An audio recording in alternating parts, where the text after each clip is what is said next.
Hello, it's Ron and Debbie. We're back for another edition of Ask Ron this week.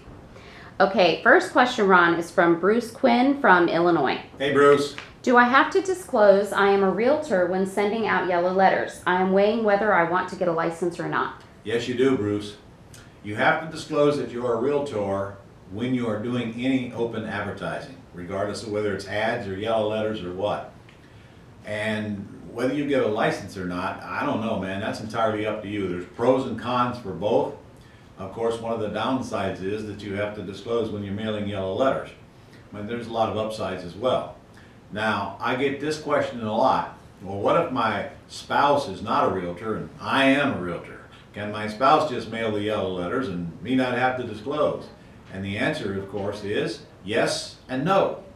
If, in fact, you're not participating as a realtor in the business belonging to your spouse, then your spouse doesn't have to disclose. The problem is, the minute you have a conversation with a buyer or a seller, then you're acting as an agent and you should have disclosed, and it might lead to a bad day. So anytime you openly advertise, you have to disclose. Now, that's not necessarily true now for a lot of other ways of buying houses. For example, suppose that you're calling on FSBO signs. Suppose your VA is calling on FSBO signs. They don't have to disclose that you're an agent, and neither do you, in my opinion, until you're at the point of a meaningful relationship. And to me, that's when I'm about ready to sign a contract with the person that I'm ready to do business with. So really, your only issue is when you're openly advertising to get sellers to call you. Okay, and Bruce had another question too. Before doing the first deal, what are the legal ways you should be covered, and approximately how much should they cost? Well, it's not a lot of legal ways. You can do deals in your name, Bruce. I just frown on that a little because I just don't want you to put your name out there and put yourself in the line of fire if there's ever an issue. Most people just form an LLC, but I don't think that's not a requirement that you have to do that. However, it is a strong suggestion on my part. Now, you can form an LLC by going on your state website and filling in the blanks and coming up with a name and who's the officers and who's the owner of the LLC. Of course, you need a credit card in hand to pay the state fee. So it's not that big of a deal to form an LLC, and that would be my first entity to form. Okay, next is from Jamal Abram from Texas. Hey, Jamal. Hi, Ron. If you have come to terms with the seller about a house, they are selling, but the seller has a tenant living in the house as of now, Right. and the tenant's lease agreement expires in a few months, Right. how would you proceed in a scenario like this? Well, you have no choice but to honor the lease agreement. You can't just ignore it because you're buying the house. However, that doesn't mean you can't go and renegotiate it with your current tenant. Most people, when they buy the house, go out and see if the tenant wants to buy it, meaning you can sell it to them on owner financing in Texas, or you can lease option it to them if you want to, as long as you take title to the property in Texas. Get a non-refundable deposit if they have one, and if they don't have one and they don't have any intentions of buying the property, then it's really up to you. Now, you have to wait out the term unless you can buy them out early. But then you've got to decide, do I want to ask them to move so I can go put a lease option tenant buyer in there or sell it with owner financing? Or do I want to just leave them in there and keep collecting rent? If you got the house for free, honestly, a lot of people just leave them in the house until they move, and then they do whatever they want to do. Now, of course, Jamal, if I know there's a whole bunch of equity you got in this house, your inclination, of course, is going to be get it at it as soon as you can. So you can go see your tenant, and if they don't want to buy, you can give them notice that you will not be renewing the lease, and maybe you can encourage them to get out of there earlier. All right, Jamal has another question. Okay. I asked a seller for their mortgage information, and he said he has a few properties and has a commercial loan on it. He said, I'm not going to disclose any information about my commercial loan. Should I even mess with a house that has a commercial loan on it? Well, probably not. You're probably chasing a dead end. Because that loan you cannot take over. You can't, I mean, even if you did a wrap, it's going to be a problem for him because he's got a blanket mortgage, it sounds like, tying up several different properties for some commercial deal. I probably wouldn't mess with it. It sounds like a dead end to me. No dead ends.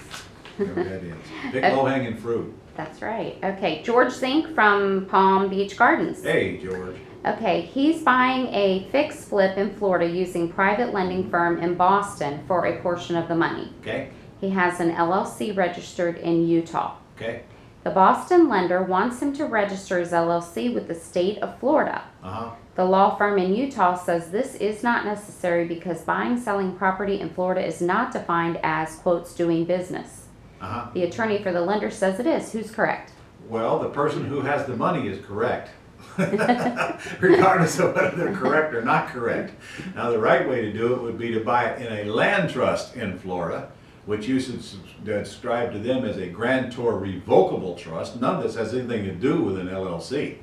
If you buy it in a land trust, which is not an entity that requires an EIN number or any kind of a federal filing, now you just have to decide who you want the beneficial interest of that land trust to be, and your conversation with your lender will guide you along the path of as to how much they need for you to disclose. Let it be you. I mean, who cares? Buy it in a land trust and let you be the beneficial interest.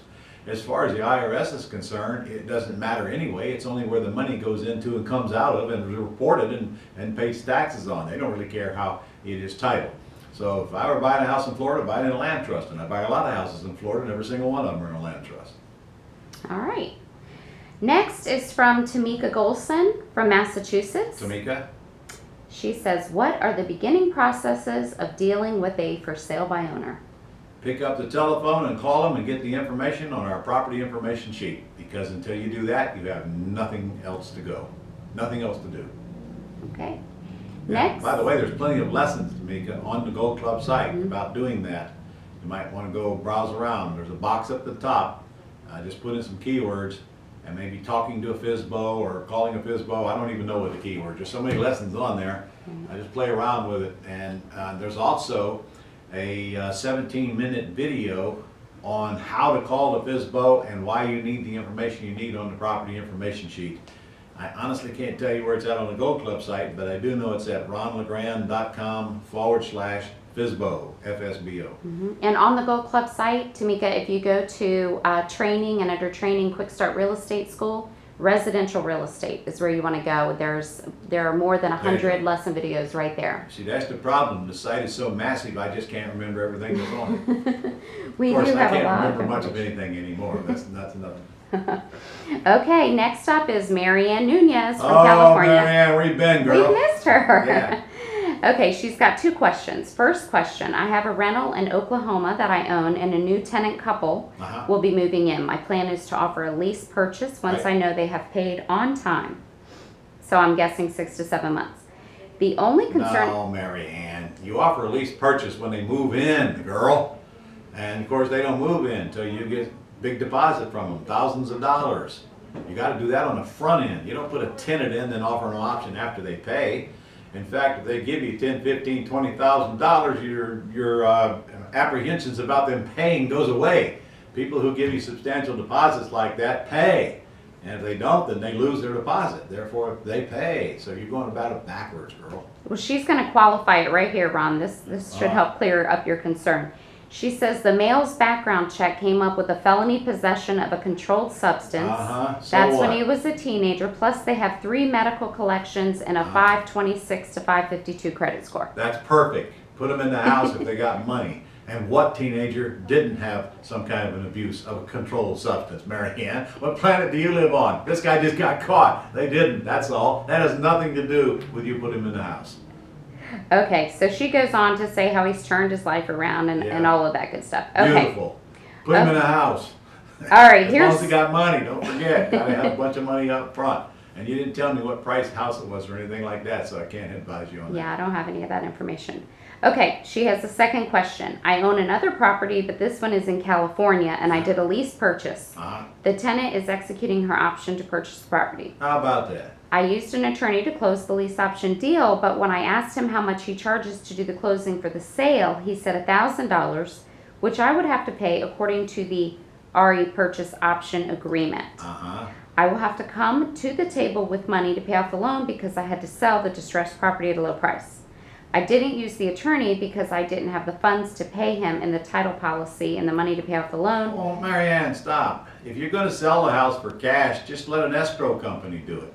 Okay, that's where she was going. She said Yeah. the escrow companies here in California said there is no need to use an attorney to close If a it's sale a deal. cash deal, I agree. If it's not a cash deal, I disagree. Okay, that All was right. her other question. Okay, next is Tom Phelan from Miami. Tom, Has, let's see, has anyone tried, if legal and kosher with the appropriate MLS, to list on the MLS a pretty house where you have a lease with option under contract? Mhm. What's in it for the realtor who brings in a buyer? well, first of all, you can't list somebody else's house even if you have it under contract without their permission. Secondly, there's no reason for you to list the lease option. You get that thing out to the public, put some signs, pointer signs, and put some ads on the websites, and you get plenty of applicants. You don't need to list it with a realtor. However, when realtors have brought us buyers in the past, not because I listed it, but because they just found about the place, found out about it, and they showed their buyers to it, or maybe they responded to one of our advertisements because they had a buyer that wanted that type of house, I give them 25% of the cash they bring to the table. I mean, in other words, 25% of the deposit, not 25% of the sales price. That's how I pay them. Okay. All right, Jeffrey Denny from Ohio. Hey, Jeff. We've had several calls where the owner of a pretty home that is listed received our marketing piece and the owner called us directly. Mm-hmm. We have no interest in working seller finance deals through a realtor. Uh-huh. We are trying to figure out a way to handle it. My questions are, do you fully negotiate on what specific All right. terms you There's can? 3 ways you can handle property that's listed, and only 3.